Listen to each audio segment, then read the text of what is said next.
What if I told you that the way you start your career can change everything? From your health, your happiness, to even your sense of self. That one wrong decision, one unchecked habit, could push you to the edge before you even realize what's happening. No one warns you about the hidden dangers of this job. The late nights that blur into early mornings. The exhaustion that becomes your new normal.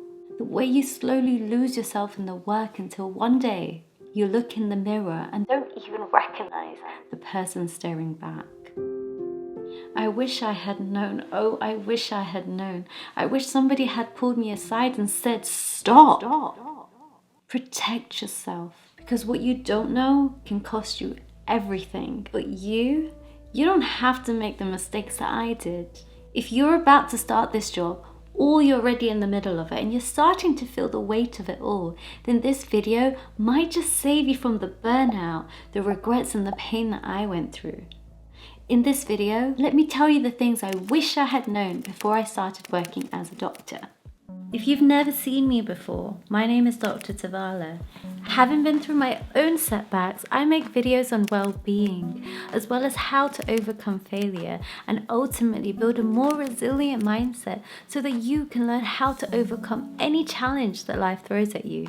If that sort of thing interests you, then grab your tea and relax.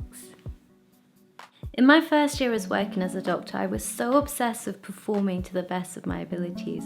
I was constantly being assessed not only on paper but also by colleagues in the workplace as well. It meant that I had to be the best version of my professional self every single moment of the day. And it also meant that my output at work was the single most important thing for me, even at the cost of my health.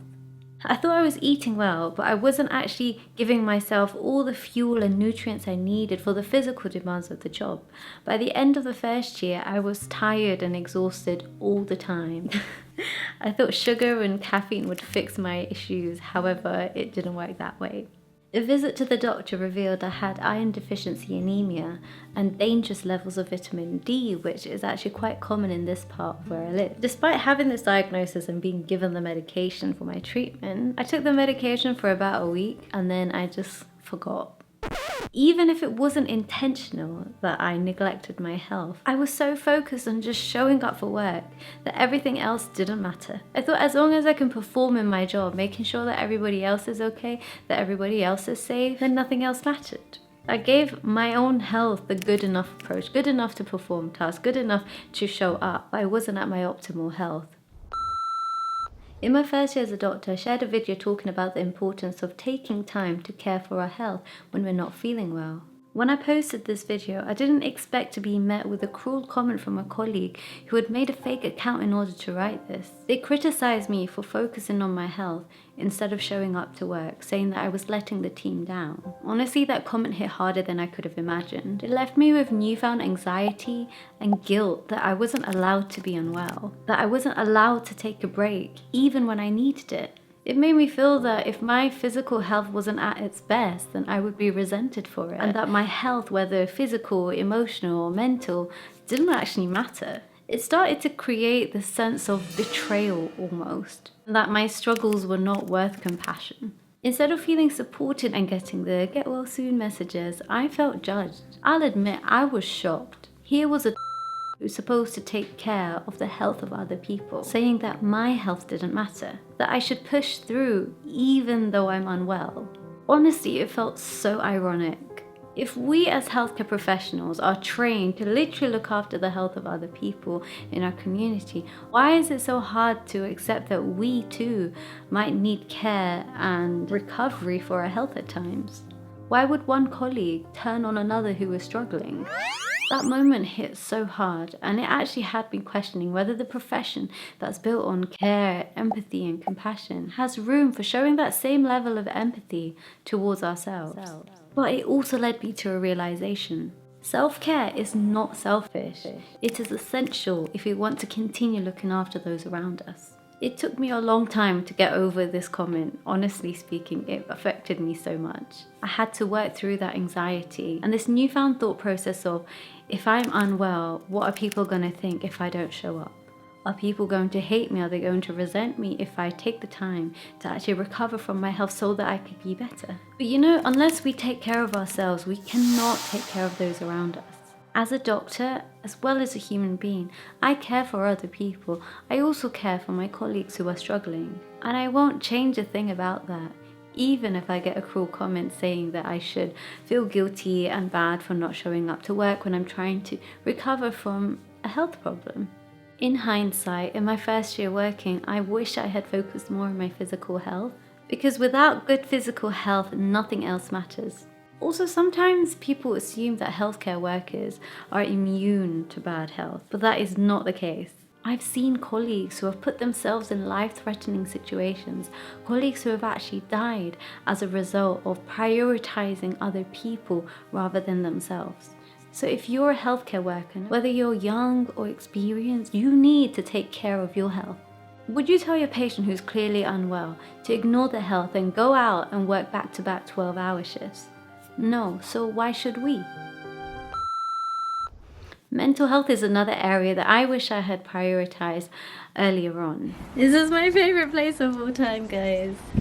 I was recently on shift with a colleague who said that they were wanting to prioritize their mental well-being better. They acknowledged that it's really important. Yet when it came to taking a break at work, they said that actually they were just going to power through the rest of the shift and take a 30-minute break just before handover. I had to literally coerce this person to go take a 10-minute tea break. Ultimately, when they came back to work, they got so busy they didn't even get to have that 30-minute at the end to have their actual food. I'm telling you this because I see things like this all the time. Taking breaks is essential. They exist there for a reason. Breaks don't exist just to give you the opportunity to replenish yourself nutritionally as well as hydrate yourself. It also exists as a way to give yourself that clarity, that recharging, that stress reducing period that you need at work so that when you come back to work, you are fully present. And this is part of the reason I don't believe in lunchtime teaching. Having a break is like charging your phone. It improves its overall function. It's essential for the day-to-day functioning of it, right? And breaks go not just for work, but I'm talking about outside of work as well. You need to give yourself a proper break in order to decompress from anything work-related. And I've learnt the hard way that avoiding taking a break is like building a snowball that grows and grows in size, and you can see it coming at you, and you just allow it to hit you in the face, knock you out, not knowing if you're even going to be able to stand up like you once did before. While working, I also acknowledged that I had a lot of emotions building up on me.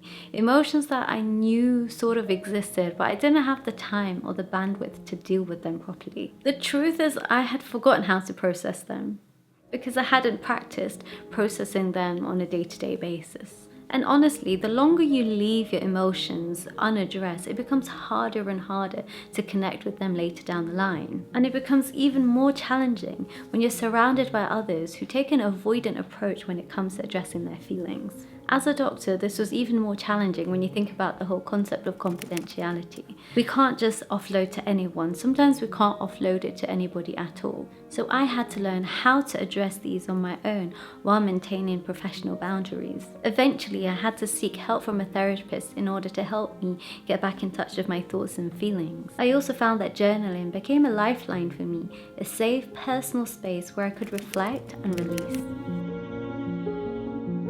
Emotional health is something that's oftentimes overlooked, but it's deeply connected to our mental health. Learning to manage and also understand my emotions is something I wish I had learned earlier. Really, I think it's something that should be taught in schools, especially during A-levels when we're doing more challenging subjects and working harder than we might have worked before. But here's the thing, the challenges that you'll come across in your first year of work are actually opportunities for you to develop better control of your emotions later down the line. So don't let those challenges break you. Don't shy away from your emotions. Don't avoid them. Feel them, but learn to control them. Yeah?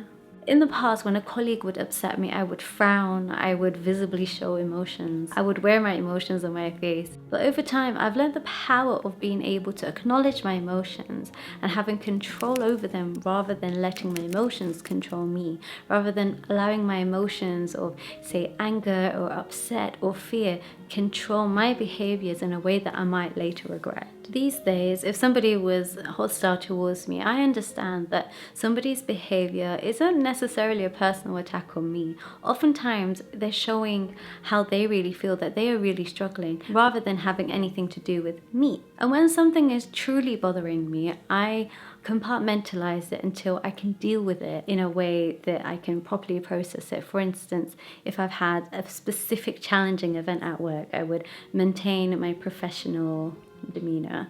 I would stay calm in order to stay functional in my job, but I would come home and I would journal about it, or if at the time I really needed to, I would confide in a trusted colleague. It's a way to move forward without carrying that weight with me. Your emotions are valid, it's okay to feel them, but just don't let them control you. Let yourself be in control of them. It's so important to understand your emotions and keep your peace. Emotional health is something that we can all improve on, and the first step is acknowledging where you are. Lastly, I hope in sharing this with you, I don't cause any of you guys to unsubscribe or distance yourself from me. I don't want it to create a barrier between us because we are more alike than we realize. On the topic of health, I would like to talk about spiritual health too. In my first year as a doctor, I tried to reconnect with my sense of purpose and connect to something greater than myself.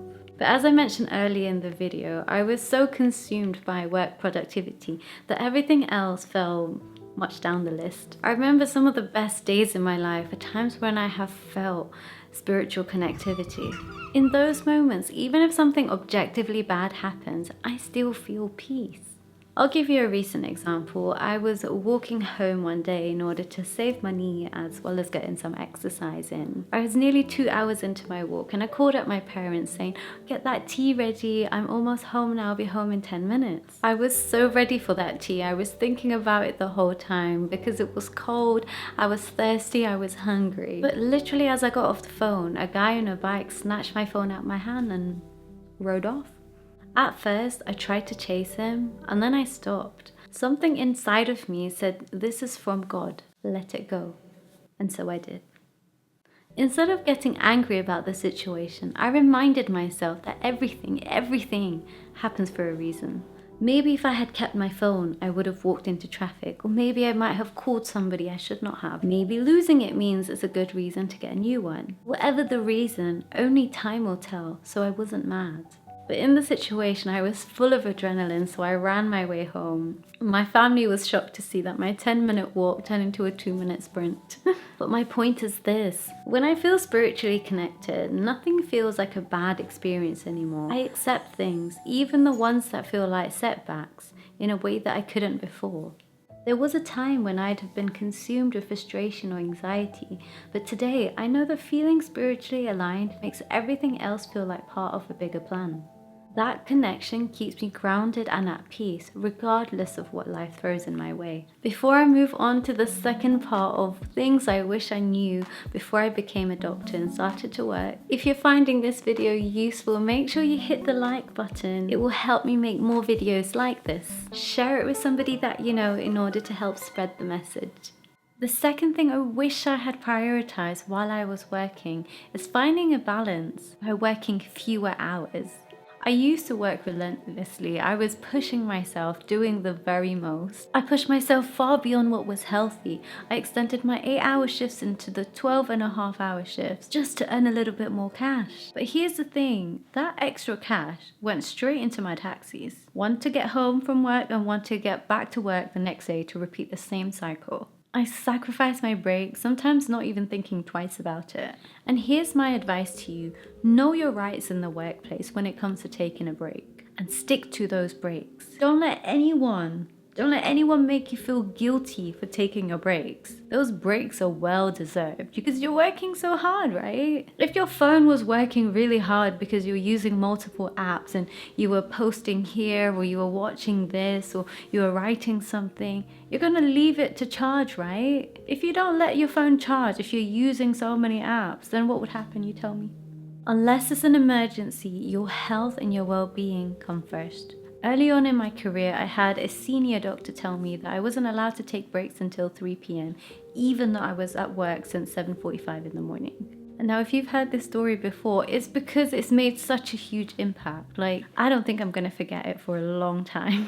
But I want you to hear this. Your job is to do your job, carry out the duties of your role, and look after yourself in the process of doing it. Don't fall into a toxic culture of neglecting your well-being just to fit in. You need your breaks, and you deserve to look after your health. Mentally, physically, emotionally. I wasn't familiar with the concept of less than full-time training when I started. However, looking back, I wish that I had actually explored that option. I think it would have been far suited to my needs than being full-time and on top of that doing locum shifts. The truth is, in my first year as a doctor, I never had any time for myself, let alone time for friends, families, hobbies. I didn't have time to make or eat nourishing food, no time to gain any muscle or exercise. I was working more than 60 hours a week and commuting on top of that just to survive. But you don't have to live like this. Prioritize your time. Prioritize your health. Your well-being is a foundation that supports everything in your life. If you don't take care of your well-being, you will not be able to show up for anything later down the line. So take a step back, make your health a priority, and keep it high up on the list. Find a sustainable balance. The work will always be there, but you need to be there for yourself first. I'm so cold. I'm so cold. I'm so cold. I'm so cold. No. The third thing I want to talk about in this video is budgeting. I know this might sound random, but hear me out. The reason I worked so many long hours in my first year working is not just because the department expected it. It was also because I convinced myself it was fine. I thought to myself, okay, I'll be compensated for this, even if it was just crumbs. I worked hard, so I felt like I deserved to spend. And I justified it by thinking, okay, I'll just make this money back.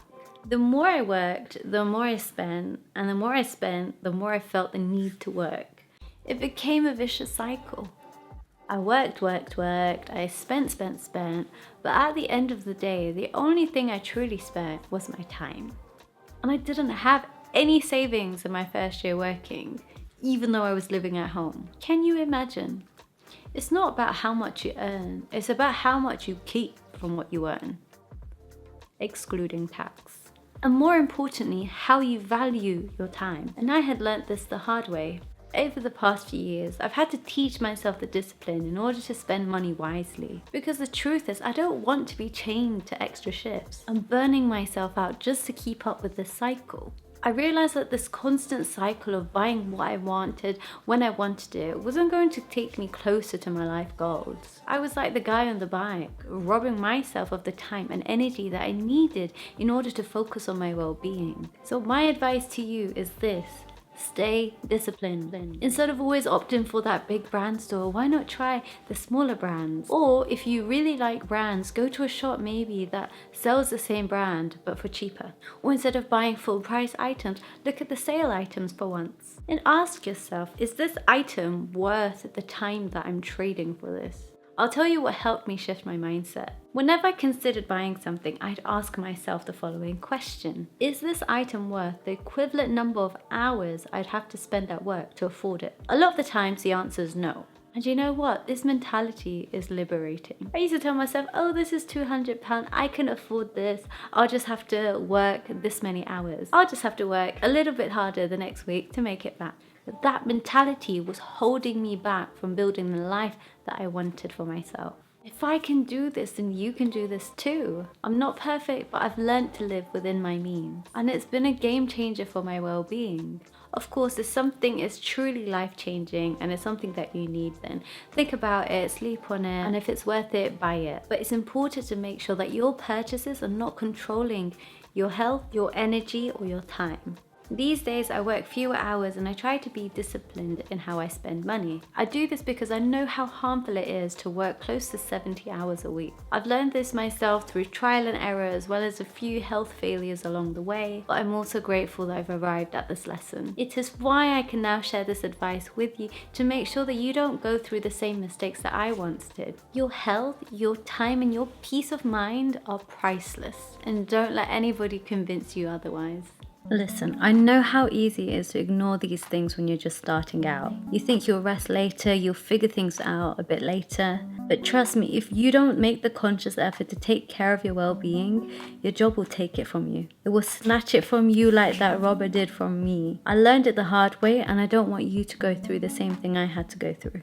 And this is just the beginning. There's so many more things I wish I had known before I started working in the field of medicine. Things that could save you stress, heartache, and burnout. I'll be sharing all of that in the next week's video for part 2. So if you found this video useful, even if it's just one thing, make sure you hit that subscribe button and turn on that notification bell. I promise you it's going to be worth it. Let me know in the comments below, what is your biggest takeaway from this video?